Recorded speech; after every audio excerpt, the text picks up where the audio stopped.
Bandang alas 9:40 ng umaga, isang kahina-hinalang bagay ang natagpuan ng mga residente ng San Mateo, Isabela na kung saan ay may palutang-lutang sa kanilang irigasyon. May kalakihan ito at mahaba na nakabalot sa sako, kaya naman ay naagaw ang atensyon ng mga residente. Nang tignan nila ay dito nga nila nakumpirma na ang laman ng sako ay isang katawan ng tao. Kaya naman agad na tumawag sa himpilan ng San Mateo PNP ang mga residente. Agad naman na rumesponde ang mga pulis. Nang marating nila ang nasabing lugar, ay nakumpirma nga nila na ito ay katawan ng isang tao na nakabalot ang ulo sa sako at ang katawan naman ay nakabalot sa kumot. Nakatali din ang mga kamay at may nakatali ring piraso ng hollow block ang paa at kamay nito. Marahil ay itinali ang kamay at paa ng biktima upang magsilbing pabigat upang lumubog ang katawan. Ayon sa pag-iimbestiga, katawan ng isang babae ang kanilang nakita na nakasuot ng kulay asul na shirt na may logo at markings ng Institute of Computer Engineering ng Ifugao State University. Kaya naman hinala ng San Mateo PNP na maaring itinapon lamang ang katawan ng biktima sa kanal mula sa karatig bayan ng Ifugao at inanod lamang sa kanilang lugar. Agad nilang kinontak ang mga kamag-anak ng biktima na tumingin sa katawan at positibo nga nilang kinilala na ito nga ang nawawalang 20 years old student, may asawa at residente ng barangay Namnama Alfonso Lista, Ifugao na si Mae Hiezin Get ang Concepcion. Mabait na anak, maalagang ina at mapagmahal na asawa, ganyan ilarawan ng pamilya si Mae Hiezin o mas kilala sa tawag na Haya. Makikita talaga ang angking kagandahan ng biktima dahil mamula-mula at maputing kutis sanhi ng malamig na klima sa kanilang lugar. Sa murang edad ay agad na pinasok ni Haya ang buhay may asawa at biniyayaan ng isang anak na babae. Suportado ng kanyang asawa at mga magulang na ituloy pag-aaral.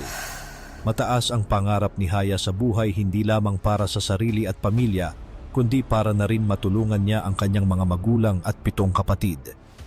Ayon sa report, noong February 20, 2025 ng umaga, araw ng Huwebes ay nagpaalam si Haya sa kanyang ina upang pumunta ng school. Mula sa kanilang bahay ay pumapasok siya sakay ng kanyang motorsiklo. Pagsapit ng alas 12:36 ng tanghali ay nakausap pa ito ng kanyang asawa sa video call habang nasa lunch break ito. Ayon sa asawa ng biktima ay masaya pa silang nagkwentuhan at nagkukulitan hanggang sa magpaalam na siya dahil magsisimula na ang kanyang trabaho. Ito na pala ang huling beses na makakausap niya ang asawang si Haya. Kinagabihan ay hindi pa umuuwi sa kanilang bahay si Haya. Sa paglalim ng gabi, lalo na ngang nabalot ng pangamba ang buong pamilya at sobrang kaba ang kanilang naramdaman nang hindi na nila makontak ang cellphone ni Haya at maging sa kanyang mga social media accounts. Kinabukasan, February 21, 2025, bigo pa rin ang pamilya na mahanap o makontak si Haya. Kaya nagdesisyon na ang pamilya na i-report ito sa pamunuan ng pulis ng Alfonso Lista, kaya agad din nagsagawa ng investigasyon at tumulong sa paghahanap. Sa ginawang investigasyon ay napag-alaman ng mga pulis na nagkaroon ng hindi pagkakaunawaan ang mag-asawa bago ito mawala. Maliban dito, ilang mga kakilala at kaeskwela ni Haya ang nagsabi na nakita nila na umalis si Haya sakay ng isang motorsiklo. Duda nila ay kakilala ng biktima ang nagmamaneho ng nasabing motorsiklo, subalit hindi nila iyon namukhaan dahil sa may kaluyuan ito. Na-recover din ng mga pulis ang motorsiklo na ginagamit ni Haya sa Santa Maria, Ifugao.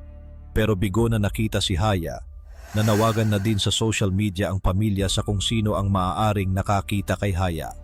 Huling nakitang suot ang kulay asul nitong uniform, subalit bigo sila na matagpuan ito. Hanggang sa umabot na nga sa kanila ang report na may katawan ng isang babae na nakita sa San Mateo, Isabela Irrigation Canal at nakumpirma na ang nawawalang biktima na si Haya. Base sa initial report ay nakitaan ito ng sugat sa ulo, marahil hinampas ng matigas na bagay ang biktima na naging dahilan sa agaran nitong kamatayan. Sa huling panayam ni Senator Raffy Tulfo ng Raffy Tulfo, in action sa pamunuan ng Alfonso PNP, sinabi nila na sa ngayon ay mayroon umano silang 2 persons of interest.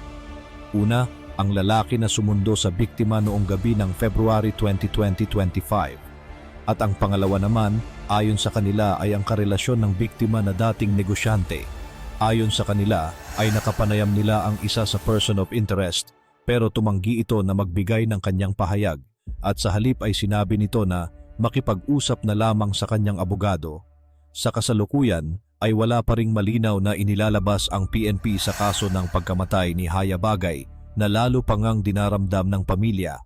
Nangako naman ang pamunuan ng Alfonso PNP na gagawin nila ang lahat para sa ikalilinaw ng kaso at mapanagot ang may sala.